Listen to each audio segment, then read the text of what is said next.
கன்னிகளை கட்டியிழுத்து சேர்த்து வைக்கும் பெருமைமிகு எழுத்தாளர்.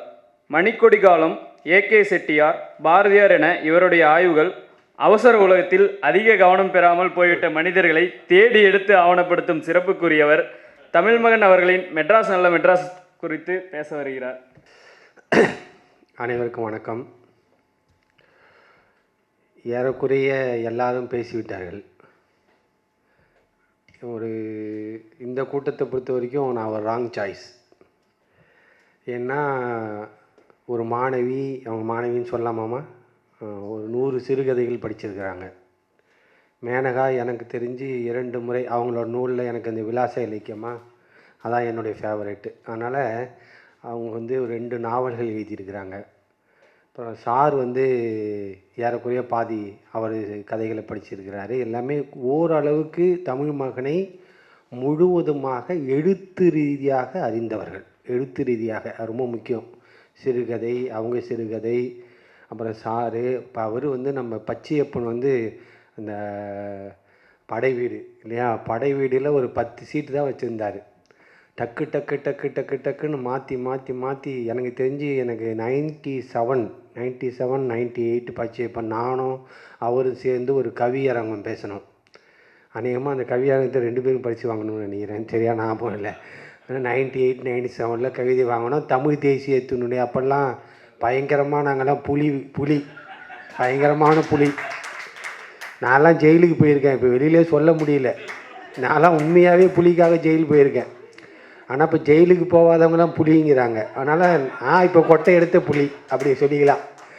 ஆகவே எல்லாரும் பேசி முடிச்சிட்டாங்க. எழுத்து ரீதியாகவே அவரை உள்வாங்கியவர்கள் அதிகமாக இருக்காங்க. ஆனால் உங்களிடமிருந்து நான் வேறுபட்டவன். என்னன்னு கேட்டிங்கன்னா, நான் தமிழ் மகனை முழுமையாக படித்ததே இல்லை. அதான் உண்மை. அவர் என்னோடு குறைந்தபட்சம் 24, 25 ஆண்டுகளாக என்னோடே இருக்கிறார்.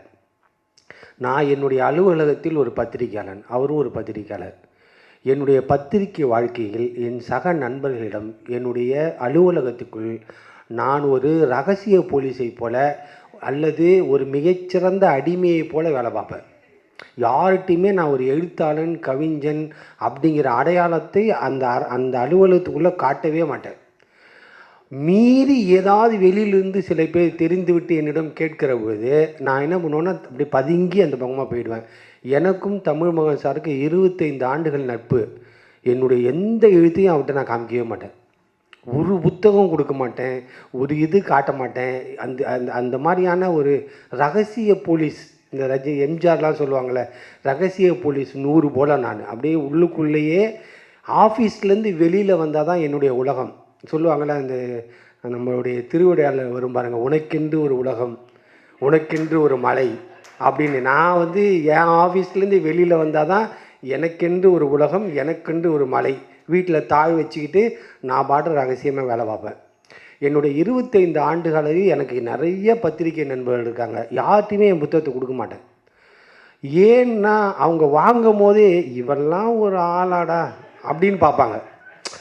அவங்க வெளியிலேருந்து ஒரு மகா இலக்கியம் வராமல் இருந்தால் கூட அதை வாங்கி வச்சுட்டு ரொம்ப மகிழ்ச்சியாக, இப்போ எவ்வளோ பெருசு சார். நான்லாம் 25 வருஷமாக பத்திரிக்கையில் நிறைய புத்தகங்கள் விமர்சனம் எழுதியிருக்கேன். எனக்கு தெரியும், ஒரு புத்தகத்தினுடைய கட்டை பார்த்தாலே இது எவ்வளோ மோசமாக பிரிண்ட் பண்ணியிருக்காங்க, அதனுடைய வடிவமைப்பு என்ன, அது என்ன, எல்லாத்தையும் அந்தரங்கமாக சொல்லிவிடுவேன். எனக்கு என்னுடைய இளமை காலத்தில், நான் சென்னைக்கு வந்த காலத்தில் ஆமுத்துலிங்கன்னு ஒரு புத்தகம், ஆமுத்துலிங்கம் சிறுகதை எழுதினார்.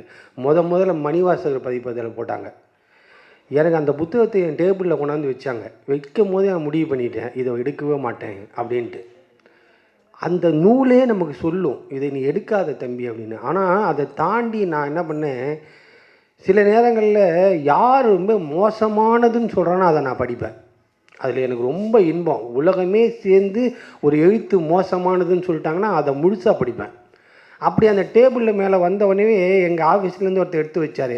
சார் இதை அப்புறம் எழுதிக்கலாம் அப்படின்னாரு. ஏன் அவனு? அப்புறம் எழுதலாம் வைங்க, இதெல்லாம் ரொம்ப முக்கியமானது.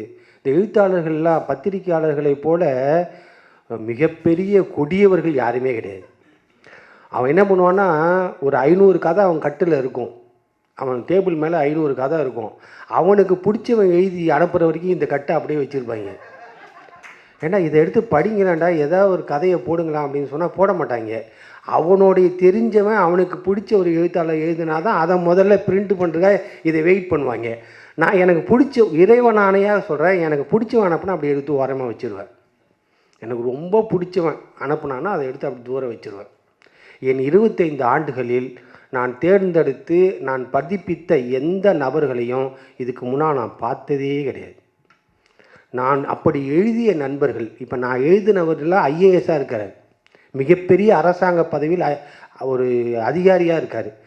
நான் வந்து படிப்பதற்கே வழி இல்லை என்று எழுதின பல பேர், அதில் சில பேர் இன்று தமிழ்நாட்டினுடைய உயர்ந்த பதவியில் மிகப்பெரிய இடத்துல இருக்காங்க.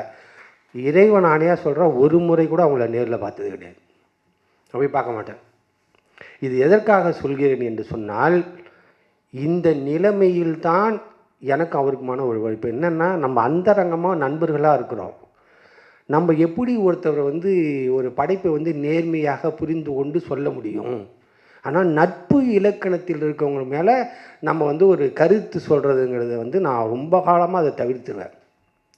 நான் எவ்வளவுதான் ரகசிய வேடம் போட்டாலும், எவ்வளவுதான் மறு வைத்து கொண்டு நான் எழுத்தாளன் இல்லை என்று சொன்னாலும், என்னதான் ஒரு பவானி ஜமக்காலத்தை வாங்கி போட்டுக்கொண்டு அந்த ராத்திரியில் ஒரு விளக்கை விடுத்துக்கொண்டு ஒரு சாதாரண மனிதனை போல நடந்து போனாலும் தேடி தேடி என்னை கண்டுபிடிச்சிட்றாப்புல. இங்கே வாங்க, அது வடிவேல் போவான்ல, எல்லா ட்ரெஸ்ஸையும் போட்டு போவான்.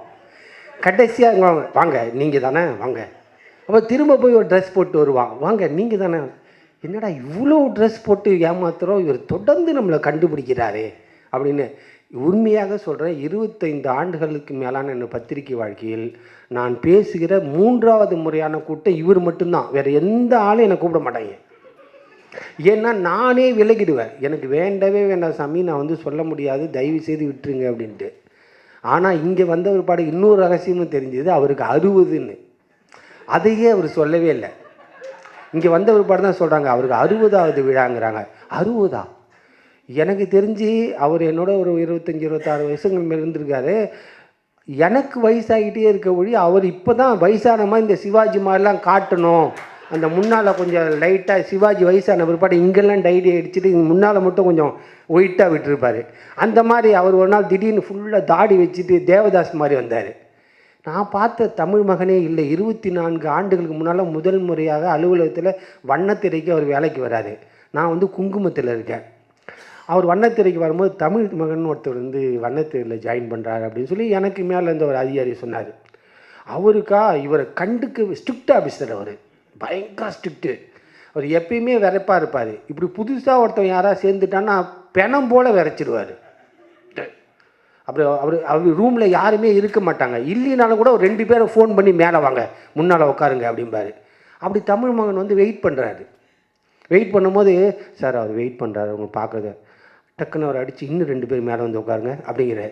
சாரை வந்து வெளியில் அந்த தமிழ் மகனை முதல்ல பார்க்குறேன். டக்கின் பண்ணிக்கிட்டு அந்த காலத்திலேயே டக்கின் பண்ணிட்டு ஷூலாம் போட்டு, நான் ஒரு பராதி செருப்பு போட்டிருப்பேன், இவர் டக்கின் பண்ணிட்டு ஷூலாம் போட்டு நல்லா க்ளீன் ஷேவ் பண்ணிவிட்டு இந்த இடத்துல ஒரு மொபைல் வச்சுருப்பார். இந்த இடத்துல இந்த இடுப்புலேயே ஒரு மொபைல் வச்சுருப்பார். அதுக்கு ஒரு ஃப்ளாப் இருக்கும், அதை ஓப்பன் பண்ணால் அப்படி எடுத்து ஹலோ சொல்லுங்கள். எனக்கு தெரிஞ்சு அவருடைய குரலே வந்து ஒரு பயங்கரமான குரல். அவர் உண்மையாகவே டப்பிங் ஆஸ்திரேலியா போயிருந்தால் கூட பெரிய கோடீஸ்வரன் ஆகிருப்பார். இத்தனை எழுதுனதுக்கு பதிலாக ஒரு 30 ஆண்டுகளுக்கு முன்னால் நல்ல டப்பிங் பண்ணுறதுக்காக எங்கேயா போய் இந்த ஃபைட்டு, இந்த இங்கிலீஷ் படங்கள்லாம் தமிழில் டப் பண்ணுறாங்களே, என்னடா திருட போகலாமா அப்படிங்கிற மாதிரி அந்த குரலில் பேச ஆரம்பித்திருந்தால் எனக்கு தெரிஞ்சு சென்னையில் அவருக்கு 4 வீடு இருந்திருக்கும். ஆனால் இதையெல்லாம் ஒழிச்சிட்டு நாங்கள் வந்து பத்திரிக்கைக்காக வேலை பண்ணிட்டு இருப்பேன். இப்போ தான் ஃபார்மை முடிக்கிற நிலமை இருக்கும், சாயங்காலமாக இருக்கும். அப்படியே சாதாரணமாக வந்துட்டு பக்கத்தில் பார்த்து டெக்கிங்லாம் பண்ணிட்டு, எனக்கு முதல் நாளே இவரை நான் எந்த மனிதர்களையும் முதல் முறையாக சந்திக்கிற பொழுது 30 ஆண்டுகள் அல்லது 50 ஆண்டுகள் எப்படி பழக்கமோ அப்படியே தான் பேசுவேன். முதல் சந்திப்பிலேயே எனக்கு எந்த கள்ளம் கபடம் எதுவுமே கிடையாது. முதல் நபரை ஒருத்தரை சந்தித்தேன்னா அன்னையிலேருந்து அவர்கிட்ட என்னுடைய அந்தரங்கமான எல்லா கதைகளையும் சொல்லிடுவேன். பல பேர் தெரித்து ஓடிடுவாங்க, என்னடா எல்லாத்தையுமே சொல்கிறான் இவன் அப்படின்ட்டு. என்னுடைய துயரங்கள், அன்புகள், என்னுடைய கேவல்கள் எல்லாம் முதல் நாளிலிருந்து நான் வந்து தமிழ் மகனை சந்தித்ததுலேருந்து அவரோடு அந்தரங்கமாக அவ்வளவு. நான் அங்கே ஒரு ஆட்டோ, அங்கேருந்து நீ ஷேர் ஆட்டோ போட்டுறாம 25 ரூபாம்மா, அது வாங்கிட்டு இப்போ நம்மளாம் தான் என்ன செய்வோம் நான் யோசிச்சு பார்த்தேன். என் வீட்டில் இருக்க கோபம், ஆஃபீஸில் இருக்க கோபம், எனக்கே கொஞ்சம் கோபமாக இருக்கணுங்குன்னு சொல்கிற கோபம் எல்லாத்தையுமே சேர்த்து ஒன்றுமே இருக்காது, போ ஆட்டோவில் ஏறு அப்படி அப்படி சொல்லிவிடுவேன். ஆனால் அந்த டெசிபிள் மாறாமல் அப்படி ஒரு மனநிலையை அவர் பயன்படுத்துகிறார். ஆனால் 60 வயசுன்னு சொல்கிறாரு. எனக்கு ரொம்ப ஆச்சரியமாக இருக்குது. இதையெல்லாம் தாண்டி இத்தனை ஆண்டுகளில் நான் அவர்கிட்ட மறுபடியும் நேரடியாக சொன்னது தான். இது ஒன்றும் புதுசாக நான் சொல்ல போகிறதில்லை. அவர்கிட்ட நேரடியாக சொன்னேன், சார் உங்களை யார் பேசுகிறானோ எவன் பேசுகிறானோ பேசலையே, கவலைப்படாதீங்க. நீங்கள் 87 எழுத வந்தீங்க, இல்லை 80களில் எழுத வந்தீங்க. பாதி பேர் இந்த எழுத்து வாழ்க்கையே வேண்டாம் சாமின்னு ஓடி எங்கேயோ போய் தலைமறைவாயிட்டான். பாதி பேர் இப்போ இருக்கானான்னு டிஸ்கவர் பண்ணால் கூட தெரியாது. ஆனால் நேத்தி ஒரு பையன் புதிய நாவல் போட்ட ஒரு பையனோட இவர் ஒரு போட்டியாக ஒரு நாவலை உட்காந்து எழுதிட்டு இருக்கார். நான் சொன்னேன், நீங்கள் இந்த மனநிலையோடு இருங்க, ரொம்ப கொடுப்பினையான மனநிலை. நீங்கள் வந்து ஒரு யாரோட இருக்கீங்க, ஒரு நீங்கள் வந்து உண்மையாகவே 80கள் ஆளுவர். சத்தியமாக சொல்கிறேன், 80ல் ஸ்கூலில் இருந்தேன் நான்.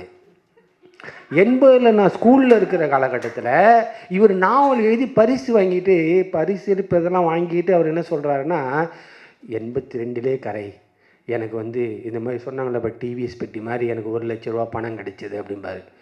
1 லட்சமா? தமிழ் வளர்ச்சித்துறையிலேருந்து முதல் பரிசு கொடுத்தாங்க. எப்போ 83 கரை அப்படிம்பாரு. எனக்கு இதெல்லாம் கூட ஆச்சரியமாக இருக்கும். ஏப்பா நீங்கள் ஏற்கனவே ஒலிம்பிக்கில் ஜெயிச்சிட்டீங்க, திரும்ப திரும்ப சின்ன பசங்களோட வந்து நானும் 100 மீட்ரு ஓடுவேன், நானும் 200 மீட்ரு ஓடுவேன், நானும் 300 மீட்ரு ஓடுவேன், நீங்கள் தான் கொஞ்சம் எங்களை இடம் கொடுங்கப்பா, நாங்கள் கொஞ்சம் போகலாம்ல. இல்லை நான் இன்னும் சரியான இடத்துக்கே வரல. அப்போ எனக்கு என்ன சொல்லுதுன்னா, மனம், ஒரு மனித மனம் இருக்கு, ஒரு எழுத்தாளனுடைய மனம் இருக்குல்ல, அது எப்பயுமே சாகிற வரைக்கும் அமைதி கொள்ளக்கூடாது. அது வயசு, உடம்பு சோகம் அதெல்லாம் ஒன்றுமே கிடையாது. நீங்கள் வந்து உடல் வலிமை என்பது வேறு, மன வலிமை என்பது வேறு. எனக்கு மன வலிமை இல்லை, அவருக்கு உடல் வலிமை இருக்குது, மன வலிமை இருக்குது. ஊவே சாமிநாத ஐயர் வந்து 80 வயசு, பாத்ரூம் உள்ளே போய் விழுந்துட்டு கீழே எந்திரிச்சு வராரு. கீவாஜா உட்காந்துருக்காரு. வீட்டுக்கு போனவொடனே இந்த பழைய சம்பவம்லாம் போடுவாங்கள்ல, அந்த தூர்தேசர்லாம் ஒரு இறந்துட்டான ஒரு மியூசிக் போடுவாங்க, அப்படி ஒரு மியூசிக். அந்த மாதிரி ஊவேசாவை படுக்க வச்சுருக்காங்க, காலை உடைக்க வச்சு. கீவாஜா உள்ளே போகிறாரு, மியூசிக் ஓடுது, அதே மாதிரி அளவரிசையில் மியூசிக் ஓடுது. கீவாஜா ஊவேசாவை பார்த்தவொடனே ரொம்ப துயரம். ஆசான், தமிழ் உலகத்தில் நிறைய பேர் கேட்குறாங்க, ஊவேசா இப்போ என்ன தமிழரா அப்படின்லாம் ஆராய்ச்சி பண்ணுறாங்க. பண்ணுங்க சாமி, எதை வேணால் பண்ணுங்கள், தமிழரா, தெலுங்கரா, கன்னடரா, மலையாளியா, எதை வேணால் பண்ணுங்கள். ஆனால் ஒரு மனிதன் தமிழுக்காகவே அவன் சாதியை தள்ளி வைத்து விட்டு, அவனுடைய மத ஆச்சாரங்களை தள்ளி வைத்து விட்டு, அவனுடைய சுக துக்கங்களை தள்ளி வைத்து விட்டு, கட்டிப்பிடித்தால் மனைவியோடு தூங்கலாம் என்று சொன்னபோது கூட ஓலைச்சுவடிகளெல்லாம் மேலே போட்டுக்கொண்டு ஒரு மனிதன் இந்த பூச்சிப்பட்டுகளோடு வேலை பார்த்துருக்கான் 80 வயசில். 80 வயசில் படுத்திருக்க கீவாஜாவை கூப்பிட்டு கேட்குறாங்க. இவருக்கு பார்த்தோன்னே ரொம்ப கோபம், என்னடா இப்படி ஆசிரியர் புறான் இப்படி கிடக்கிறாரு அப்படின்னு. கீவாஜாட்ட போய் கேட்குறாரு, என்ன ரொம்ப மனக்கலக்கமாக இருக்கீங்களா அப்படின்னு. அவர் வந்து டாக்டர் பார்க்குறாரு, பார்த்துட்டு சொல்கிறாரு, கால் முறிஞ்சு போச்சு, இனிமேல் இவர் நடக்க வாய்ப்பு இல்லைன்னு. இவர் அப்பயும் மாட்டு வண்டியை கூலிக்கு பேசி வேறு ஊருக்கு போய் ஏதாச்சும் பதிப்பிக்கலாமா 80 வயசில் நினச்சிட்டு இருக்காங்க ஒரு கிழமை. அப்படிப்பட்ட கிழவன்டா பக்கத்தில் உட்காந்து இவர் கேட்குறாரு, நீங்கள் வந்து இது மாதிரி உடம்பு கால் மறுநாள் மருத்துவர் வராரு. மருத்துவர் வந்து பார்த்துட்டாரு, இல்லை கால் கிராக்கு தான், ஆளே கிராக்கு, இதில் காலும் கிராக்கு, இனிமேல் ஒன்றும் பண்ண முடியாது, இவர் கொஞ்சம் எப்படி அட்ஜஸ்ட் பண்ணி ஓட்ட வேண்டியதாங்கிறாரு. பல வீட்லேயும் பாத்ரூம் தான் பலருக்கு ஆபத்தான காரியமாக இருக்குது. அது என்னன்னா, ஊவியஸா படுத்துட்டு இருக்கும்போது கீவாஜா கேட்குறாரு, உங்களுக்கு ரொம்ப மன கஷ்டமாக ஏதாச்சும் விரும்புகிறீங்களா, இல்லை ஏதாவது ஊருக்கு போய் ஏதாச்சும் நீங்கள் பதிகம் ஏதாச்சும் பதிப்பிக்கிற வேலை இருக்குன்னா சொல்லுங்கள், நான் வேணா போயிட்டு வண்டி எடுத்துகிட்டு பண்ணிட்டு வரேன், நீங்கள் இங்கே அமைதி கொள்ளலாங்கிறாரு. அப்போ கீவாஜா சொல்கிறாரு, எனக்கு மறுநாள்லேருந்து ஒரு ஜுரம் வந்துடுது. கீவாஜா சொல்கிறாரு, இவர்கிட்ட ஊவிய சமயம் கீவாஜாட்ட சொல்கிறாரு, எனக்கு உடம்பு சரியில்லாமல் போனது, கால் உடஞ்சது, அதெல்லாம் எனக்கு கவலை இல்லை. ஆனால் என்னுடைய ஆசிரியரை பற்றி நான் எழுத ஆரம்பித்திருக்கிறேன். அதை பாதியிலே எழுதாமல் திடீர்னு இவன் செத்து போயிட்டான்னா நான் என்ன பண்ணுறதுன்னு தெரியல, எனக்கு அதுதான் மன துயரமாக இருக்குங்கிறார். நினைத்து பாருங்கள் நண்பர்களே, என்றோ ஒரு காலத்தில், எப்பொழுதோ ஒரு இளம் வயசில் ஏதோ ஒரு ஆனா உனான்னு ஒரு தமிழை கற்றுக் கொடுத்தவனுக்கு சாவு கட்டிலில் உட்கார்ந்து கொண்டு அவனுக்கு சரிசமமாக ஏதாவது செய்துவிட வேண்டும் என்று அவன் நியாய உணர்ச்சியை தன் நெஞ்சில் ஏற்றுகிறான் இல்லையா? இதுதான் எழுத்து வாழ்க்கை. அதனால தான் இவர் 80 வயசு ஆனாலும் கூட இப்போ என்ன பண்ணுவாருன்னா என் கூட ஒரு கருத்தரங்கு நடத்துவார். இப்போ வரும்போது நண்பர் கேட்டார், நீங்கள் ஃபேஸ்புக்கில் போட்டிங்களே உங்களுக்கு கூட 25-30 ஆகிருக்குமே அப்படின்னாரு. எனக்கு எவ்வளோ ஆனால் நான் 100 கூட ஆகட்டும், என்ன பிரச்சனை இல்லை, நீங்கள் ஒரு விழா ஏற்பாடு பண்ணுங்கள். என் விழாவும் நானே சந்தோஷமாக வந்து கலந்துக்கணும்ல, அதுக்கு நானே மனநிலையில் இல்லை. இன்னொரு 50 பேரை கொண்டாந்து வச்சு எனக்கு மகிழ்ச்சியாக நீங்கள் உட்காருங்கன்னு சொல்ல தேவையில்லைப்பா, போப்பான்னு அனுப்பிட்டேன். ஆக இத்தனை ஆண்டுகள் கழித்து மொத்தமாக திரும்பி பார்க்குற பொழுது ஒரு பத்திரிகையாளனாக வேலை செய்து கொண்டு, ஒரு நாவலை எழுதி கொண்டு, ஒரு சிறுகதையை எழுதி கொண்டு, இதுக்கு நடுவில் சினிமா பற்றின ஒரு நினைவுகளை எழுதி கொண்டு, அப்புறம் ஒரு இதெல்லாம் சார் கடைசி கட்டமாக அந்த விமர்சனம் என்பது இருக்க மாட்டான். கல்கி வாழ்ந்த காலத்தில் எத்தனை விமர்சகர்கள் இருந்தார்கள் தெரியுமா? கல்கி எழுதுவதை நாவலே இல்லைன்னு சொன்னவெல்லாம் இருந்தான். நீங்கள் மணிக்கொடிக்கும் கல்கிக்கும் நடந்த சண்டையில் மணிக்கொடி என்ன முடிக்க சொல்கிறாங்களா? சரி,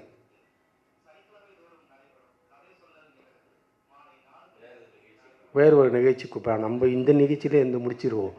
இப்போ என்ன சொல்கிறாருன்னா, கல்கிக்கும் மணிக்கொடிக்கும் மிகப்பெரிய தகராறு நடக்குது. மிகப்பெரிய தகராறு நடக்கும் பொழுது கல்கியினுடைய திருட்டு கதைகள், அதிலேருந்து தேடி விட்டார், இதிலேருந்து தேடி விட்டார், அப்படி தேடி விட்டார், இப்படி தேடி விட்டார்னு எல்லாம் எழுதுனாங்க.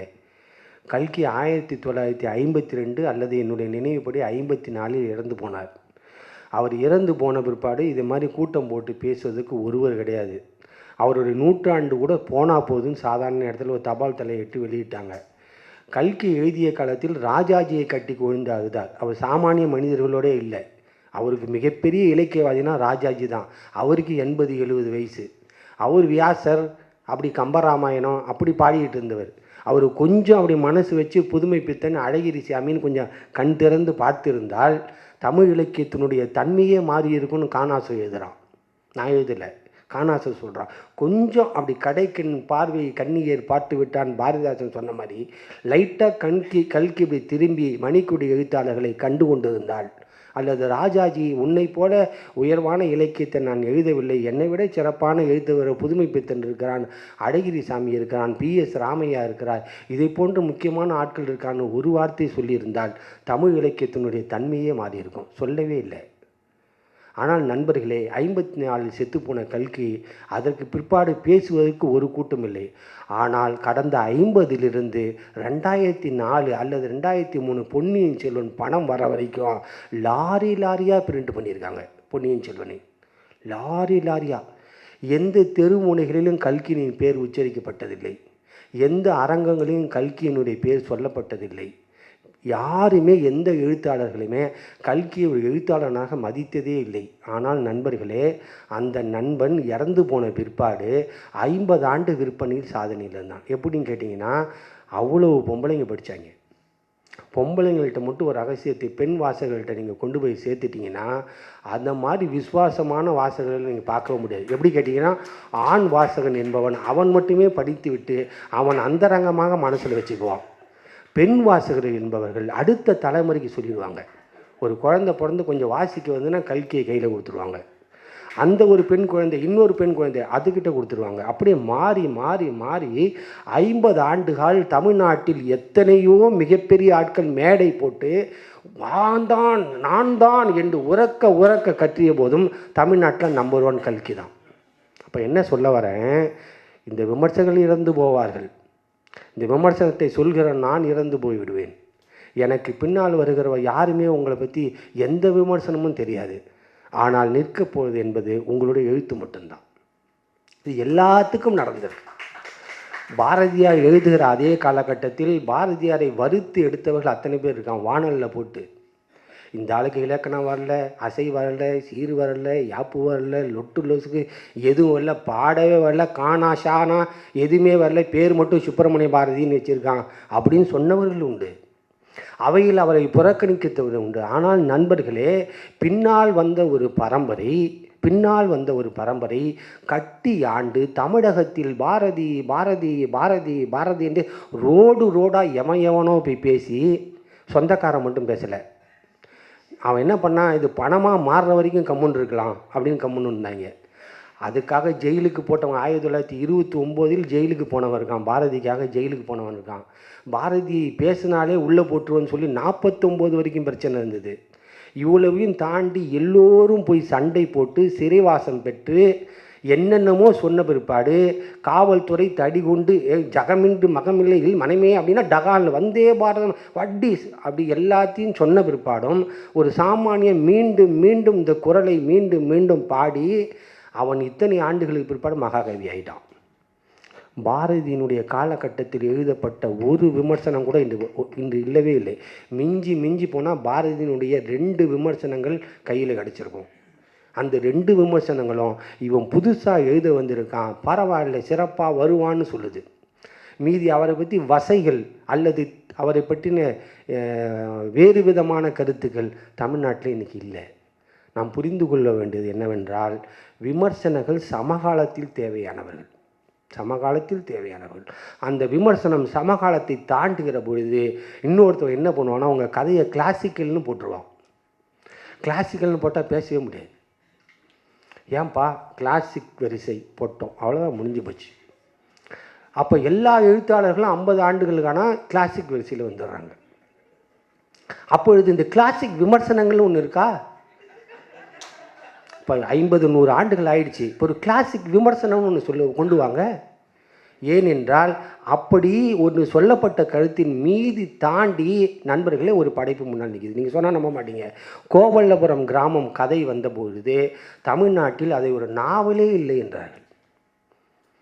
சாகித்ய அகாடமி கொடுத்தவொடனே இதே மாதிரி ஒரு பொண்ணு பிஹெச்டி பண்ணுது. இவர் பிஹெச்டி பண்ணோடனே அரசாங்கம் அவருக்கு சாகித்ய அகாடமி கொடுத்தது மட்டும் வீடு கொடுத்துட்டாங்க. வீடு கொடுத்தோடனே இன்னொருத்தருக்கு வேலை கொடுத்துட்டாங்க. அரசாங்கமே வேலை கொடுத்துச்சு. விமர்சகன் இது எழுத்தே இல்லை என்று எழுதின விமர்சகன் கடைசி வரைக்கும் பஸ்ஸு டிக்கெட்டு கூட எடுக்க முடியல. தமிழ்நாட்டினுடைய விமர்சன நிலை இதுதான். ஆனால் இதையெல்லாம் தெரிந்து கொண்டு இதையெல்லாம் புரிந்து கொண்டு நான் என்ன பண்ணேன் தெரியுங்களா, இந்த வாகனத்தில் தான் போயிட்டு இருந்தேன், தமிழ் மகனோடு தான் போயிட்டு இருந்தேன். அந்த வாகனத்திலிருந்து இறங்கி தலை விதியே என்று என் தலையில் எழுதி வைத்த விதியைப் போல நான் பரவாயில்லையா 50 ஆண்டுகள் படித்து கிளாசிக் வரிசை வரலினாலும் பரவாயில்ல, நான் விமர்சகனாகவே வரப்போகிறேன் அப்படின்னு அந்த பஸ்ஸை மாறிட்டேன். ஆய்வு பக்கம் போயிட்டேன். ஆய்வு பக்கம் போனோடனே சார் எனக்கு இந்த கூட்டத்துக்கு நீ ஏன் ராங் ஜாயின்ஸ்னு சொன்னால், இவர் முதல்ல எனக்கு ஒரு ஞாலம்னு ஒரு நாவல் அனுப்புனார். டிசம்பர் வாக்கில் அனுப்புனார். அதை படிச்சிருங்க அப்படின்னாரு. உளமாற சொல்கிறேன், நான் கடந்த 10 ஆண்டுகளாக புனைவிலக்கியம் படிக்கவே இல்லை, சிறுகதைகளை படிக்கவே இல்லை. அப்போ நான் ஒரு முடிவு எடுத்தேன், இதையெல்லாம் படிக்காத நீ அவையில் நிற்பதற்கு தகுதியானவன் இல்லை.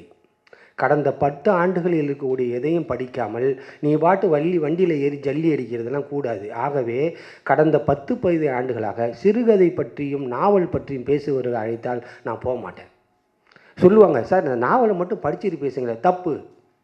உன்னை போல இன்னொருத்தன் எழுதியிருப்பான், அவனையும் இவனையும் சேர்ந்து பார்க்காமல் சேர்ந்து படிக்காமல் என் அறிவு நாணயத்தோடு இது சிறந்ததுன்னு சொன்னால் என்னை நானே செருப்பால் அடிச்சுக்கிறது. ஆக நான் வர அழைப்புகள்கிட்ட என்ன சொல்லுவேன், தயவு செய்து சொல்கிறேன், 15 ஆண்டுகளாக நான் நாவல் படிக்கலை. இந்த புதுமை பித்தன் இந்த மாதிரிலாம் இடத்துலலாம் தப்பிச்சு போய் இப்போ நான் ஊவே சாமிநாத ஐயர், வரகவி சுப்பிரமணிய பாரதியார், அதுக்கப்புறம் நீலகண்ட சாஸ்திரி, அதுக்கப்புறம் இன்னும் கொஞ்சம் பின்னால் போனால் தண்டபாணி தேசி, இன்னும் இப்படி பின்னாலே போயிட்டுருக்கேன். எல்லாருமே சினிமாவில் ஒரு நல்ல காட்சியை என்ன பண்ணுவாங்கன்னா, அழகான காட்சியை காட்டுகிற பொழுது உங்கள் மைண்டில் பதியாதுங்கிறதுக்காக ரிவேர்ஸ்லேயே காட்டுவாங்க. அது என்ன உங்கள் மைண்டில் பதியணும், அது நல்ல காட்சி போகும். அது நல்ல காட்சி காமிச்ச பிற்பாடு கிளைமேக்ஸில் திரும்ப பின்னாலே அந்த காட்சியை காட்டுவாங்க. அது ஏனென்றால் முதல்ல ஓடின நேரடி காட்சியை விட இன்னும் கொஞ்சம் உங்கள் மனசில் ஆழ பதிய வேண்டும் என்பதற்காக அப்படி பின்னால் ஓட்டுவாங்க.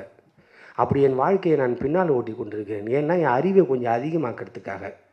அப்போ இந்த காலத்தில் அறிவு இல்லையா அப்படின்னு கேட்கலாம். சமகாலத்தில் அறிவு உள்ளது, ஆனால் கடந்த காலத்தில் இருக்கிறது யார் தெரிந்து கொள்வது, எப்படி புரிந்து கொள்வது? அதை சொல்கிறவங்க சின்ன கூட்டமாக இருக்காங்க. இன்றைக்கு எழுதுகிறவங்க 1000 பேர் இருக்கிறாங்க. இதை சொல்கிறவர்கள் சிறு கூட்டமாகனால் நானே என்ன பண்ணேன், இந்த சிறுபான்மை ஜாதியோடு போய் சேர்ந்து கொள்வோம் அப்படின்னு போய் சேர்ந்துக்கிட்டேன். ஆகவே நான் சார்ட்ட சொன்னேன், சார் தயவு செய்து இந்த நாவலை நீங்கள் அனுப்புகிறீங்க, என்னால் படிக்க முடியல. அவர் என் மேலே ரொம்ப காண்டாக இருப்பார். ஏன்டா இவன் பெரிய, உண்மையாகவே சொல்கிறேன், நிறைய நண்பர்கள் எனக்கு நாவல் அனுப்புகிற போது நான் சொல்லிடுவேன், தயவு செய்து அனுப்பிடாதீங்க, எனக்கு நேரம் இல்லை. சத்தியமாக சொல்கிறேன், என்னால் ஒரு கவர்மெண்ட் கெசட்டை படிக்கிற மாதிரி இப்போ இந்த வயசில் என்னால் நாவலை படிக்க முடியல. என்னால் ஒரு 100 ஆண்டுகளுக்கு முன்னால் இருக்கக்கூடிய ஒரு கலெக்டனுடைய கை குறிப்புகளை படிக்கிற அந்த ஆர்வத்தில் என்னால் இன்றைக்கி சிறுகதையை படிக்க முடியல. இன்னும் சொல்லப்போனால் கருமாந்திரம் நான் எழுதுந்தே என்னால் படிக்க முடியல. அதுவே எனக்கு முட்டாள்தனமாக தோணுது.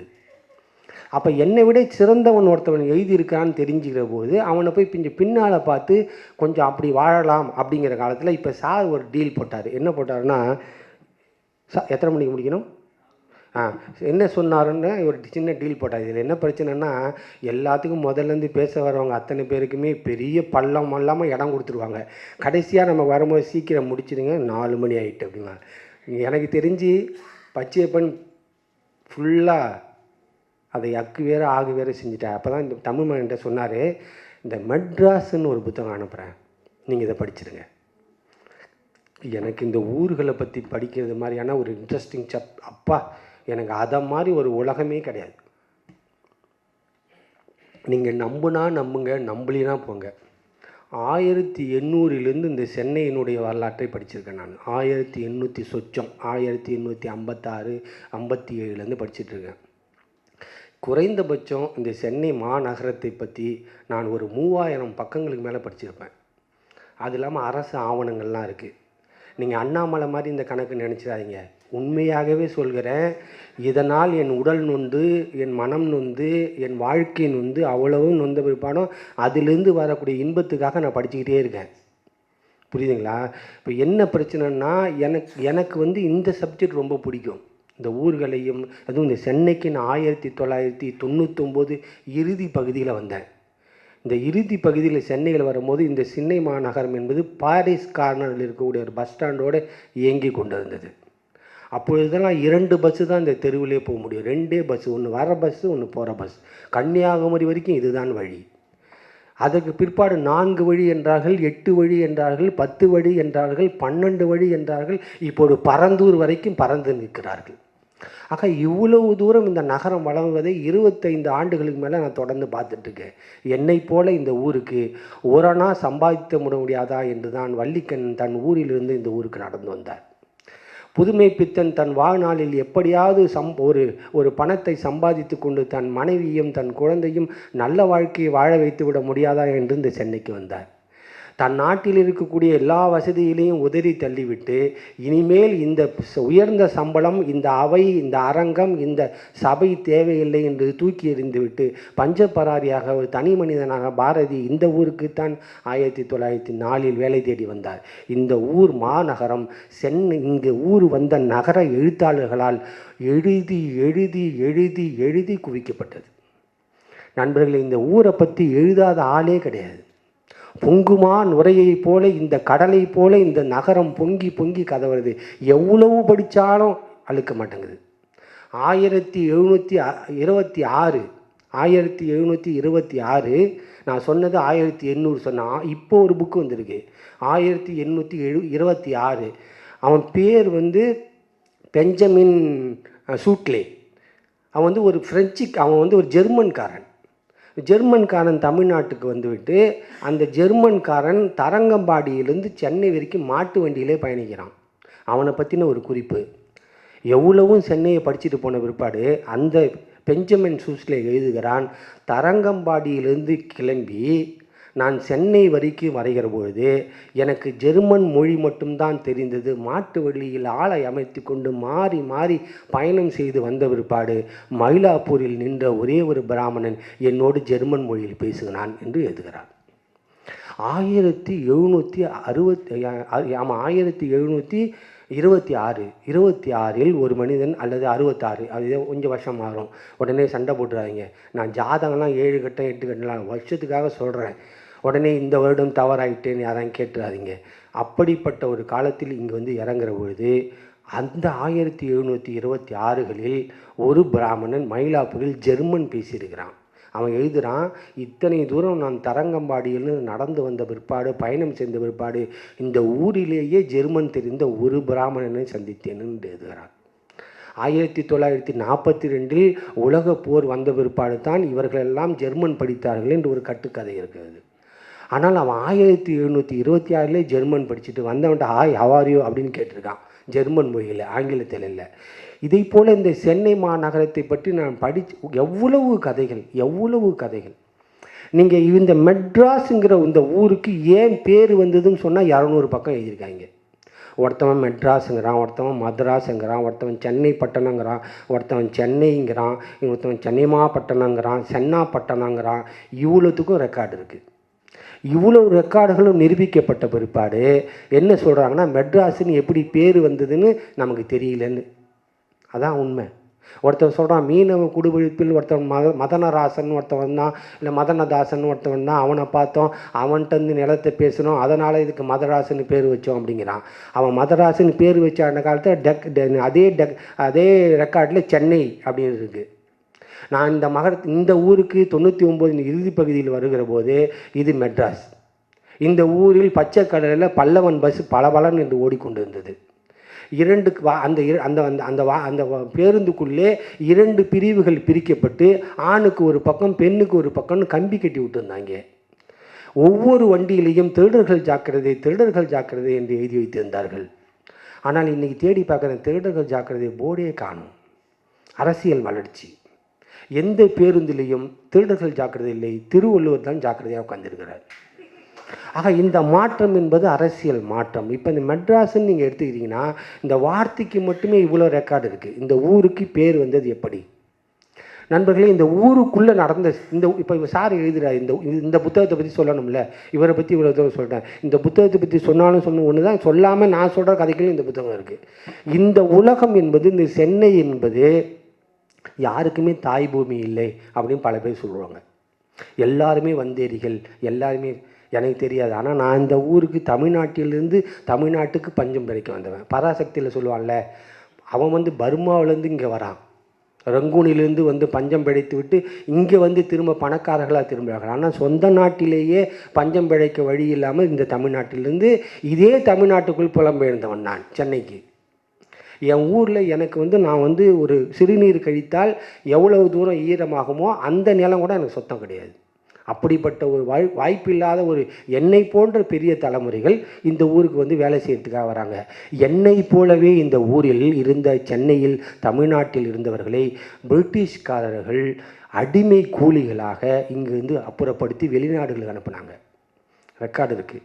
இந்த சென்னை மெட்ராஸ் என்பது சென்னையாகவும் இருந்திருக்கு, சென்னைன்னு இருந்திருக்கு, மெட்ராஸ்னு இருந்திருக்கு, கோல்கொண்டா கடற்கரைன்னு இருந்திருக்கு.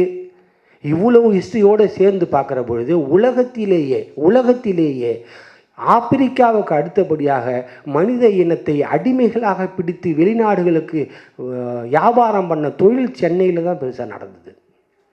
தரங்கம்பாடியிலேருந்து, நாகப்பட்டினத்திலேருந்து, சென்னையிலேருந்து, ஆந்திராவிலிருந்து எல்லோரும் கும்பலாக கூலிகளாக பிடிக்கப்பட்டு மனிதர்கள் வதை முகாமை போல் கப்பலில் ஏற்றிருக்காங்க. இந்த துறைமுகத்திலேருந்து அந்த வியாபாரம் நடந்திருக்கு.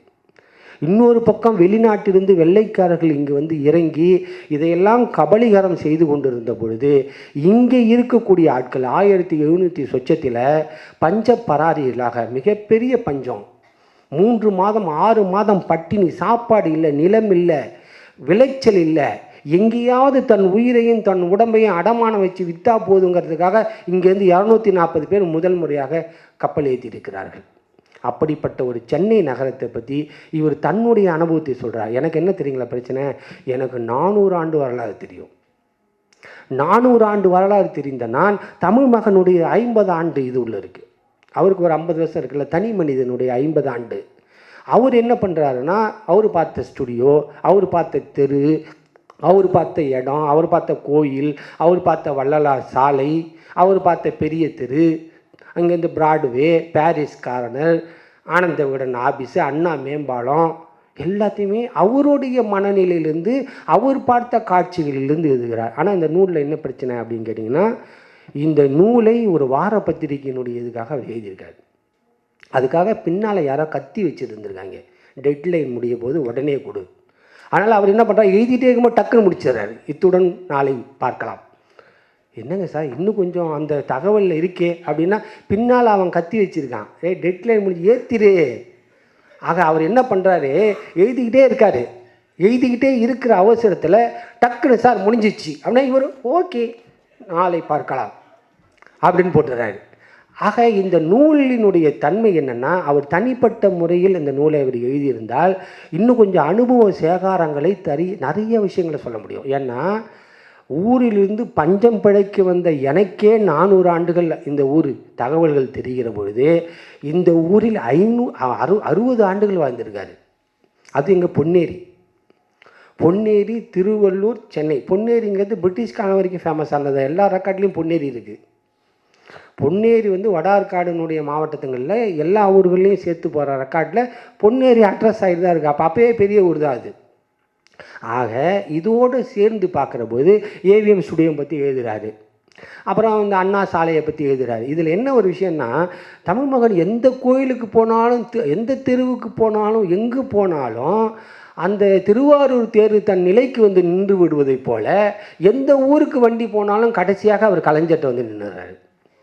அப்படியே திரும்ப இன்னொரு வண்டி கிளம்பி போய் அப்படியே சுற்றிட்டு திரும்ப வந்து பெரியார்கிட்ட நின்றாரு. நான் கேட்குறேன், சாமி என்ன இந்த தமிழ்நாட்டில் நீங்கள் அந்த திமுக, பெரியார், அண்ணாவை தாண்டி திரும்பி எந்த வரலாறு 50 ஆண்டுகள் பார்க்க மாட்டீங்களா? ஒரு காமராஜர், ஒரு கர்மவீரர், ஒரு யாரோ ஒரு பக்தவச்சல, இது மாதிரியான ஒரு அந்த எதிர்மறையாக கூட இருக்கலாம். இந்த எதிர்மறையான அந்த குரல், ஏன்னா இவர் சொல்கிறாரு திமுக இது நடந்தது, அந்த கூட்டம் நடந்தது, எங்கேயாவது போகிறார், பாலம் கட்டினா கூட கலைஞர் இப்படி பேசினார் அந்த விழாவில் அப்படி எழுதுகிறாரு. அப்போ நான் என்ன சொல்ல வரேன்னா, நண்பர்களே, இந்த பிரிட்டிஷ் ஆவணங்களின் படி சொல்கிறேன், 1972 ஏறக்குறைய 86,000 ஆவணங்கள் கிழித்து எறியப்பட்டன. பிரிட்டிஷ் ஆவணங்கள் 86,000 ஆவணங்கள். அங்கே வந்த பத்ரிநாத்னு ஒருத்தன் டைரக்டரு இதெல்லாம் எதுக்கு குப்பன்னே தெரியாமல் அவரே வாங்கி இதெல்லாம் தூக்கி கிழிச்சு போடுங்கன்ட்டார். 86,000 டாக்குமெண்ட். இதே மாநிலத்தில் தமிழ்நாட்டில் மொழி உரிமை போருக்காக 1949, அதுக்கு முன்னால் 32, கரெக்டு தானே சார்? 32 தானே? 32 ராஜாஜி, அதுக்கப்புறம் 52, 56 தொடர்ந்து நடந்துக்கிட்டே இருக்குது இந்த மொழி போராட்டம். ஆனால் நான் சொல்கிறேன், இந்த சென்னைக்குள்ளே நடந்த மொழி போராட்ட போரை பற்றி ஆவணங்களில் ஒரே ஒரு வரி இல்லை, ஒரே ஒரு வரி கிடையாது. ஏனென்றால் அன்னைக்கு இருந்த முதலமைச்சர் அதை ஆட்சியிலிருந்து இறங்கப் போகிறார் என்று தெரிந்த பிற்பாடு அன்று இரவோடு இரவாக கிழித்து எறியப்பட்டன. நான் சொல்லலை, அவருடைய சுயசரிதியிலே எழுதியிருக்கார். சட்டசபையில் பின்னால் வந்த கலைஞர் மு கருணாநிதி முதல்வராக ஏற்ற பிற்பாடு இப்படிப்பட்ட ஒரு அநீதி, இந்த ஆவணங்கள் அழிக்கப்பட்டது என்று சொல்லுகிற பொழுது இதன் மீது ஒரு சார்ஜ் ஷீட் போட்டு அவர் தண்டிக்கப்பட வேண்டும் அந்த முதல்வர்னு ஒரு முன்னாள் கருத்து வைக்கும் பொழுது நாகரிகமாக சொன்னார் கலைஞர், நீங்கள் இதற்கு பழி வாங்குவது என்று சொல்லி இறங்கினால் மீண்டும் மீண்டும் இந்த போர் தொடரும், சாகும் வரை முடியாது, விட்டு விடுங்கள் என்று சொன்னார். ஆனால் நண்பர்களே, தமிழ்நாட்டில் திராவிட இயக்கத்தினுடைய மிகப்பெரிய ஊற்றுக்கண்ணாக இருக்கக்கூடிய மொழி போரை பற்றி இந்திய அரசாங்கத்தில் எந்த ஆவணமும் கிடையாது, அழிக்கப்பட்டு விட்டன.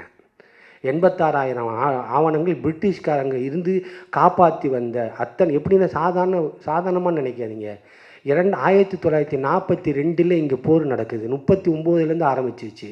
39லேருந்து போர் ஆரம்பித்த பிற்பாடு ஒரு தனிப்பட்ட ஒரே ஒரு அதிகாரி, பிஎஸ் பாலியா என்கின்ற ஒரே ஒரு அதிகாரி, எல்லாருமே ஊவே சாமினாரே சட்டியை தூக்கிட்டு ஊருக்கு ஓடுறாரு, எவனா குண்டை போட்டுருவான்னு. வியாபாரிகள் எல்லாமே அவன் ஊருக்கு ஓடுறாங்க. படம் பிடிக்க வந்த அத்தனை செல்வந்தர்களும் ஸ்டுடியோவுக்கு பெரிய பூட்டை போட்டு ஊருக்கு ஓடுறாங்க. அப்படி ஓடிக்கொண்டு இருந்த காலகட்டத்தில் பிஎஸ் பாலிகா என்கின்ற மாபெரும் ஒரு அறிஞன், ஒரு ஆவண காப்பகத்தினுடைய தந்தை, அவன் இந்த ஆவணங்கள் அழிந்து விடக்கூடாது என்று அத்தனையும் அள்ளிக்கொண்டு மாட்டு வண்டியில் வைத்துக்கொண்டு நெல்லூருக்கு கொண்டு போகிறான். நெல்லூரில் கொண்டு போய்விட்டால் இந்த அரசாங்கமே நடக்காது என்பதற்காக அங்கிருந்து தினமும் ஒரு ரயிலை அமர்த்தி அதில் ஆளை அமர்த்தி இன்றைக்கி காலையில் செக்ரட்டரியேட்டில் எந்த பட்ஜெட் வாசிக்கிறாங்கன்னா உடனே அந்த பழைய பட்ஜெட்டினுடைய அந்த தகவலை கொடுத்து மறுநாள் இங்கே கொண்டு வந்து சாயங்காலமே திரும்ப அங்கே கொண்டு போயிருக்கான். 4 வருஷம் காப்பாற்றிருக்கான் சார். அப்படி பாலிகாவால் காப்பாற்றப்பட்ட அற்புதமான ஆவணங்களை 1970களில் எரித்து கிழித்தெறியப்பட்டன. இதெல்லாம் நீங்கள் சும்மா வருத்தமாக சொல்ல நினைக்காதீங்க. இப்படி தனி மனிதர்கள் எழுதுகிற பொழுது தான் அந்த ஆவணங்கள் காப்பாற்றப்படும். இதில் என்ன பண்ணுறாரு அவர், எனக்கு மேம்பட்டு ஒரு விஷயம் சொன்னீங்கன்னா, எனக்கு அதிகபட்சமான தெரிஞ்ச தகவல்கள் தான் இவர் சொல்லியிருக்காரு. ஆனால் இது யாருடைய மனநிலையில் வைத்து சொல்கிறாருன்னா, என்ன மாதிரியான பழைய கற்பாம்பூச்சிக்காக அல்ல, ஒரு இளைஞர்கள், இன்றைய இருக்கக்கூடிய இளைஞர்களுக்காக இந்த கருத்தை சொல்கிறார். இந்த கருத்தை, இந்த ஊரை ஒரு நேரடி சாட்சியாக இருந்து கொண்டு, அந்த ஊரில் இது நடக்குது, இந்த ஊரில் இந்த மாதிரி இந்த தெரு, ஏரிக்கரை தெருனா இப்படி இருக்குது, ஏவிஎம் ஸ்டுடியோனா இப்படி இருந்து, ஒரு செல்ஃபோன் சார், ஒரு செல்ஃபோன் எப்படி விற்க வந்ததுன்னு ஒரு முதலாளிகிட்ட போகிறாரு.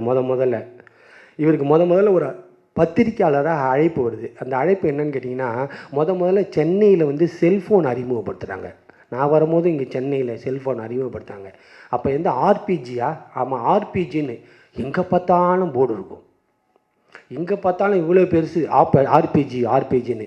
சில பேர் ஆஃபீஸ்க்கு அவ்வளோ 200 பேர் பத்திரிக்கையில் வேலை பார்த்தானா ஒரே ஒரு 6 மட்டும் ஒரு 2 செங்குகள் உயரத்துக்கு ஒரு ஆள் கையில் கொண்டு வருவாங்க. ஏன்னு கேட்டால் கருவேப்பிலை வாங்கி வரவும், அதில் ஓடும் கிங் கிங் கிங். என்னடா கேட்டால் அது பேஜர் சார் அப்படிம்பாங்க. இவ்வளோ பெருசில் ஒன்று இருக்கும், சார் ரெடி, அந்த பக்கம் ஆல்ரெடி வராங்க சார் அப்படிங்கிற மாதிரி காவல்துறைகள் வைத்திருக்க வாக்கி டாக்கி மாதிரி இவ்வளோ பெருசு இவர் கூட வச்சுருந்தார். இந்த செல்ஃபோன் இந்த ஊருக்கு வருகிற பொழுது இந்த செல்ஃபோன் எப்படி வந்ததுன்னு கேட்டுட்டு இவர் ஆஃபீஸில் போயிட்டு அங்கே ஆஃபீஸர் சொல்கிறாரு, சார் எவ்வளோ இதுவாங்க சார், எவ்வளோ பணம் சொல்கிறாங்க, இவ்வளோ ரூபா கட்டினா அவ்வளோ, இதெல்லாம் ரொம்ப ஓவராக இருக்கே, இவ்வளோ காசு கொடுத்து யார் என்ன பண்ண முடியும், எப்படி இதெல்லாம் மக்களுக்கு பயன்படுன்னு ஒருத்தர் கேட்குறாரு. தெரியல சார், இது மாதிரி பண்ணுறாங்க. இவர் உடனே அவங்க அது ஃபோன் போகுமான்னு இவருக்கு சந்தேகம். இவனு சொல்கிறானுங்களே ஒயர் இல்லைங்கிறான், ஒயர்லெஸ்ங்கிறான், இன்னும் இப்படி ஃபோன் போகும் அப்படின்னு அங்கே கொடுங்கன்னு வாங்கி இவங்க ஆஃபீஸ்க்கே ஒரு ஃபோன் பண்ணுறாரு. ஹலோ, நான் தமிழ் மகன் பேசுகிறேன். சொல்லணுமா? குரலே புரியுதே, வேறு என்ன தனியாக தமிழ் மகன் சொல்லணுமா? குரலே தெரிஞ்சிடும். அந்த ஆஃபீஸில் போன பிற்பாடு ஒயர்லெஸ் ஃபோன்லேருந்து நான் பேசுகிறேன். எவ்வளோ பெரிய ரெக்கார்டு! ஒரு மனிதன் ஒயர்லெஸ் ஃபோன்லேருந்து அவன் அலுவலகத்துக்கு பேசின ஒரு மனிதன் உயிரோடு 50 வருஷம் கழித்து 100 ஆண்டுகள் இருப்பான்னா தமிழ் மகனோட பேர் அதில் இருக்கும். யார் இந்த மெட்ராஸில் 100 ஆண்டுகளுக்கு முன்னால் ஒயர்லெஸில் ஃபோன் பண்ணி கேட்டான் அப்படின்னா, இவர் தான் சார் குங்குமோன்னு ஒரு பத்திரிக்கை, அந்த பத்திரிக்கையில் இருந்து வேலை பார்த்துருக்காரு சார் அப்படிம்பா. அப்போ என்ன பண்ண, இவர் ஃபோன் பண்ணி அவங்கள்ட்ட சொல்லியிருக்காரு. அங்கே அவங்க ஓனர் என்ன சொன்னார், அவங்க ஓனர் ரொம்ப ஓவர் கட்டணமாக இருக்குது, கொஞ்சம் வரியை ஜிஎஸ்டி கம்மி பண்ணலான்னு சொல்கிறாரு சார் அப்படின்னு. இந்த உரையாடல் நடந்ததுன்ற சுவாரஸ்யம் என்ன தெரியுங்களா? இவர் போய் ஃபோனுன்னு சொன்னார்ல, அந்த ஃபோன் மேன், அந்த கேட்ட முதலாளி, அவருக்கே தெரியாது 5 ஆண்டுகளில் அவர் டெலிஃபோன் துறைக்கு மத்திய அமைச்சர் ஆகிறார். யாரிடம் போய் இவர் சொன்னாரோ, அவர் இதெல்லாம் கட்டணம் அதிகமாக இருக்குது, மக்கள் பயன்படுத்த மாட்டாங்கன்னு சொன்னாரோ, அதை கேட்டுக்கொண்டிருந்தவர் 5 ஆண்டுகள் கழித்து அவர் நாடாளுமன்ற தொகுதியில் நின்று எம்பி ஆகிட்டார். எம்பி ஆகி மத்திய மந்திரி ஆகிட்டார். இந்தியா முழுவதும் 1 ரூபாய்க்கு பேசலான்னு அவர் ஒரு கட்டணத்தை கொண்டு வர்றார். அது இதில் எழுதலை. ஆனால் இவர் போய் சொன்னதை மண்டையிலே இருக்கும் போல் அவருக்கு. அப்பயே கட்டணம் அதிகம்னு சொல்லிட்டாருல்ல, உடனே அவர் என்ன பண்ணுறார், இந்தியா முழுவதும் 1 ரூபாய்க்கு பேசலாம் ஸ்கீம் வருது. இந்த கதைகளிலிருந்து நான் சொல்லுவது என்னவென்றால், நான் தமிழ் மகனுடைய உரைநடைகளை, புனைவு இலக்கியத்தினுடைய முக்கியமான பகுதிகளை நீக்க மற ஆடங்கால் பட்டு அலசி அப்படியே நுழைந்தெல்லாம் படித்தவன் அல்ல. அவருடைய 5 ஆண்டுகளுக்கு முன்னால் நினைக்கிறேன், அவருக்கு இது மாதிரி ஒரு விழா நடந்தது. அப்போ அவருடைய சிறுகதை தொகுப்பு பற்றி மட்டும் நான் பேசினேன். அதன் பிற்பாடு நான் 2வது முறையாக இந்த மெட்ராஸ் நல்ல மெட்ராஸ் அப்படின்னு பேசுகிறார். இந்த நாள் மெட்ராஸ் நல்ல மெட்ராஸ்ன்னு தலைப்பு வச்சுருக்காரு. இந்த மெட்ராஸ் நல்ல மெட்ராஸ் ஷூட்டிங் பண்ண நாகேஷனுடைய பட அனுபவம் அற்புதமானது. அதை பற்றி அவர் எழுதியிருந்தான்னா அது சூப்பராக இருந்திருக்கும். ஏனென்றால் அந்த படத்துக்காக நாகேஷ் பட்ட பாடு கொஞ்சம் நஞ்சமில்லை. அந்த பாட்டை எடுக்கிறதுக்காக நாகேஷை பண்ணி எடுத்த கதைகள்லாம் கொஞ்சம் நஞ்சமில்லை. நானும் 25 ஆண்டுகள் அவருடைய எல்லா சினிமா துறையினுடைய ஆட்கள் எல்லோரும் நான் இருந்திருக்கேன். மிகப்பெரிய சினிமா துறையில் இருக்கக்கூடிய அத்தனை ஆட்களையும் இப்போ போல் கும்பலாக போய் பேட்டி எடுக்கிறாங்கல்ல, அப்படிலாம் இல்லை. 1 on 1 போய் கதவை தட்டி நானும் தமிழ்மகனும் தனியாக ஒவ்வொரு ஆளாக சந்தித்த பொற்காலம் அது. நாங்கள் போனோம்னா எங்களுடைய வருகைக்காக காத்திருந்த காலம் அது. எங்களை மதித்து நல்ல பத்திரிகையாளன் என்று சொன்ன காலம் அது. ஏனென்றால் என்னுடைய 25 ஆண்டுகளில் என்னுடைய சினிமாவில் இருக்கக்கூடிய அத்தனை பேர்களும் இன்னும் சொல்லப்போனால் ரொம்ப நடிகைகள் உட்பட சொல்கிறேன், என்னிடம் அவ்வளவு அந்தரங்கங்களை சொல்லியிருக்கிறார்கள். முன்னால் உட்காந்துருக்க என்கிட்ட பேட்டியை மீறி அவ்வளவு அந்தரங்கங்கள் சொல்லியிருக்கிறார்கள். நண்பர்களே, என்னுடைய 25 ஆண்டுகளில் அந்த அந்தரங்கங்களை நான் எழுதவே இல்லை. வேறு பேர் போட்டு ஒருத்தர் எழுதுவாங்கள்ல, நான் அப்படி செய்ததே இல்லை. வெளியில் வந்த பிற்பாடு உணர்ச்சி வசப்பட்டு ரொம்ப அழுகையில் உங்கள்கிட்ட சொல்லிட்டேன், அதை நீங்கள் தவிர்த்து விடலாம்னு சொல்லுவாங்க. நான் தவிர்த்து விட்டேன். இன்னி வரைக்கும் அதை எழுதவே இல்லை. அதை போல 25 ஆண்டு காலம் ஒரு பத்திரிகை உலகம் நேர்மையோடும் கூடுமானவரை கொஞ்சம் அநீதிகளுக்கு தலை வணங்காமல் அற உணர்வோடு இருந்த காலகட்டத்தினுடைய பிரதிநிதியாக நானும் இருந்தேன். அந்த காலகட்டத்தில் அவர் என்னுடன் இருந்தார். அதனுடைய சில பதிவுகளாக இந்த ஊர் அடையாரை பற்றி எழுதுகிறார். இப்போ அடையாரை பற்றி எழுதுனான்னா எனக்கு அடையார் 1904 ஞாபகம் வருது. 1904 அடையாரில் வேளாண் பல்கலைக்கழகம் எழுதுன்னு மாடர்ன் ரிவ்யூவில் எழுதுகிறான். மாடர்ன் ரிவ்யூவில் 1904 இந்த ஊரில் ஒரு வேளாண்மை பல்கலைக்கழகம் வந்துன்னு எழுதுகிறான். அந்த பல்கலைக்கழகம் எங்கே போச்சுன்னே தெரியல. எனக்கு தெரிஞ்சு இப்போ வேளாண்மை விஞ்ஞானி தான் இருக்கிறாரு. அந்த கல்லூரியில் நான் அந்த படங்களை பார்த்துருக்கேன். அந்த அடையாறு முழுக்க மாடுகளை வைத்து உழவு செய்து அந்த கல்லூரியினுடைய படத்தை நான் பார்த்துருக்கேன். இதே தேனாம்பேட்டை பற்றி எழுதுகிறார். இதே தேனாம்பேட்டை 1930களில் வயல்வெளியாக இருந்தது. காங்கிரஸ் மண்டபத்தை எங்கே கட்டுவதற்காக மக்கள் போராட்டம் பண்ணாங்க. இப்படி வயல் நடுவாக கொண்டாந்து ஒரு கட்சி ஆஃபீஸை கட்டுறீங்களே, நாங்கள் எப்படி விவசாயம் பண்ணுறது என்று அந்த மக்கள் அல்லல் பட்டார்கள். இன்றைக்கி போய் பாருங்கள், எல்லா கட்சி ஆஃபீஸும் இந்த தெரு ஃபுல்லாக அந்த தெரு ஃபுல்லாக வளர்ந்து விட்டது. இதே ஊரில் தான் டி நகரில் சாமிநாத சர்மா வந்து உட்காந்துட்டு இதே டி நகரில் என் மனைவியை டி நகரில் நல்லா கேட்டுங்க, என் மனைவியை ரங்கநாதன் தெரு பக்கத்தில் நல்லி 100 இருக்குது பாருங்கள், அங்கே என் மனைவியை அந்த வீட்டில் தங்க வைத்து விட்டு இவர் வந்து திருவிக்காவனுடைய ராயப்பேட்டைக்கு போயிட்டு வர்றாரு வேலை பார்க்குறதுக்காக. ராயப்பேட்டை என்பது அப்போ மிகப்பெரிய நகரம். திருவல்லிக்கேணி அதை விட பெரிய நகரம். சாந்தோம் அதை விட பழமையான நகரம். இந்த நகரத்துக்கு வேலைக்கு போயிட்டு வந்த சாமிநாதன் எதிரார் என் மனைவியை 5 மணிக்குள் என்னை வர சொல்லிவிடுகிறார். ஏனென்றால் டி நகர் ரங்கநாதன் தேதி பகுதிகளில் 5 மணிகளுக்கு மேல் நரி உலாவும் அதிகமாக உள்ள நடமாட்டம் இருக்கிறது. வீட்டுக்குள் நரி வந்துவிடும் என்று என் மனைவி அச்சப்படுகிறாள். ஆகவே நான் சீக்கிரமாக வீட்டுக்கு போகணும்னு அவர் எழுதுகிறார். சாமிநாத சர்மா எழுதுகிறார். இந்த சென்னையை பற்றி எத்தனை எழுத்தாளர்கள் மாய்ந்து எழுதுகிறார்கள். அது எல்லாமே கவர்மெண்ட் ரெக்கார்டில் இல்லாதது. கவர்மெண்ட் ரெக்கார்டில் என்ன இருக்குன்னா, டி நகர் வந்து பேடி வந்து நெல் விளையும் பூமின்னு இருக்கும், நரி வந்ததுன்னு இருக்காது. இந்த விவசாய நிலம் இருந்ததுப்பா, இத்தனை சென்ட் இருந்தது, இத்தனை ஏக்கர் இருந்தது, இத்தனை பகுதிகள் இருந்தது, இத்தனை புஞ்சை, இத்தனை நஞ்சை, இவ்வளவு நீர்நிலங்கள், இவ்வளவு ஏரிகள், இவ்வளவு குளங்கள் எல்லாம் இருக்கும். ஆனால் நரி வந்ததுன்னு இருக்காது. அது நரி வந்தது என்று எழுதுவதற்கு சாமிநாத சர்மா வேண்டும். அதை போல இந்த நூலில் இவர் தன் பார்த்த ஒரு 50 ஆண்டு கால வாழ்க்கை சென்னையை எழுதியிருக்கிறார். ஆனால் நான் உண்மையாக சொல்கிறேன், அவரை உயர்த்தி சொல்கிறதுக்காகவும் தாழ்த்தி சொல்வதற்காக இல்லை, நடுநிலையாக சொல்கிறேன். இந்த நூலில் அவர் இன்னும் சில தகவல்களை அதிக பக்கமாக சேர்க்க முடியும். ஏனென்றால் பின்னால் கத்தி, அந்த கத்தியினால் அவர் படார் நிறுத்துறார். சொல்லுவாங்கள்ல இந்த படத்துலலாம் பலார் என்று அறைந்தார், அது மாதிரி பலார் நிறுத்துறார். ஆகவே இந்த நூலை இவர் இன்னும் கொஞ்சம் கூடுதலான, இப்போ பொன்னேரின்னா இதில் பொன்னேரி கொஞ்சம் இல்லை, திருவள்ளூர்னா அந்த பற்றி அவர் எழுதலாம். இவர் வந்த ஊர், இவர் வந்த அந்த பாடி பகுதிகளிலே நான் 2000 போகும்போது மோசமான நிலை இருந்தது, அந்த பாடியை பற்றி எழுதலாம். அண்ணா நகர் இவருக்கு நான் பார்த்த காலத்தில், எம்ஜிஆர் காலத்தில் அண்ணா நகரை பற்றி இவர் எழுதலாம். ஆக இந்த நூலில் கூடுதலான சில பக்கங்களை இவர் இணைக்க வேண்டும் என்று சொல்லி நான் ஏதோ எனக்கு தெரிஞ்ச அளவில் இது சொல்லியிருக்கிறேன். இதுக்கு மேலே இந்த நூலை நீங்கள் வாங்கி படிக்கணும். எல்லாரும் சொல்லுவாங்க வாங்கி படிங்கள் வாங்கி படிங்கள்னு. அதை மட்டும் நம்ம செய்து விடவே மாட்டோம். ஆகவே முடிந்த வரை நம்ம வந்து இப்போ இன்னும் கம்பராமாயண காலத்திலே இருக்கோம். கதை கேட்டுறோம். கதா காலட்சேபம் தான். நிறைய பேர் வீடியோ பார்க்குறாங்க. கதையெல்லாம் சொன்னால் வீடியோ கேட்குறாங்க. 1,00,000 பேர் கேட்குறாங்க. 1,00,000 பேரில் 1 பங்கு ஆட்கள் அந்த புத்தகத்தை வாங்கினால் 1000 பேருக்கு அந்த நூல் போய் சேர்ந்துடும். ஆனால் நம்ம நண்பர்கள் 40 ரூபாய் நூலை அல்லது 60, 100 ரூபாய் நூலை 5000 முறை திரும்ப வந்து யோசிக்கிறார்கள்.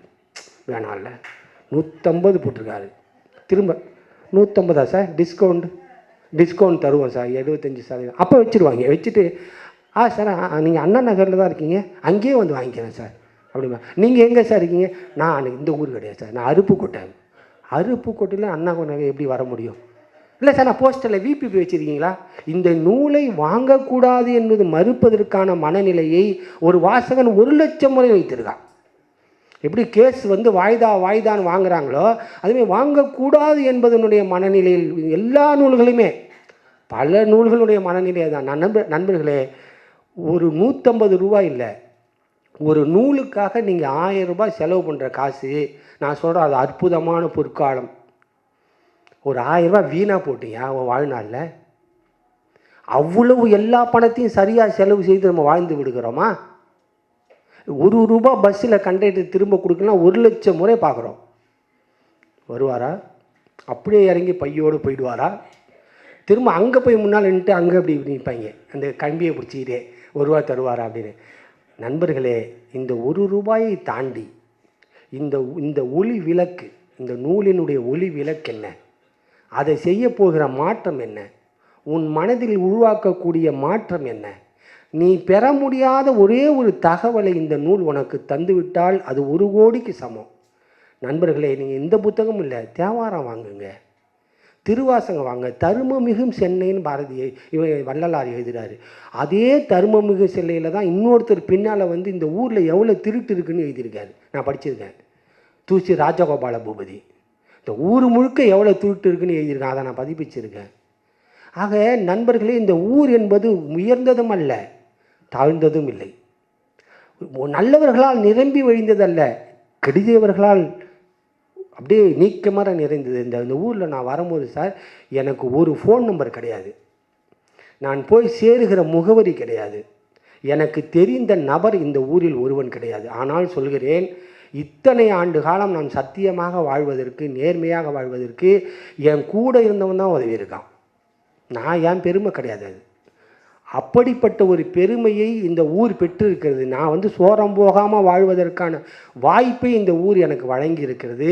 என் கூட இருந்தவர்கள் எனக்கு வழங்கி இருக்கிறார்கள். அப்படிப்பட்ட ஒரு ஊரை பற்றி இந்த நூல், இந்த ஊருக்கு தர்மம் பண்ணுறதுக்காகவாச்சும் இந்த நூலை நீங்கள் வாங்கணும்.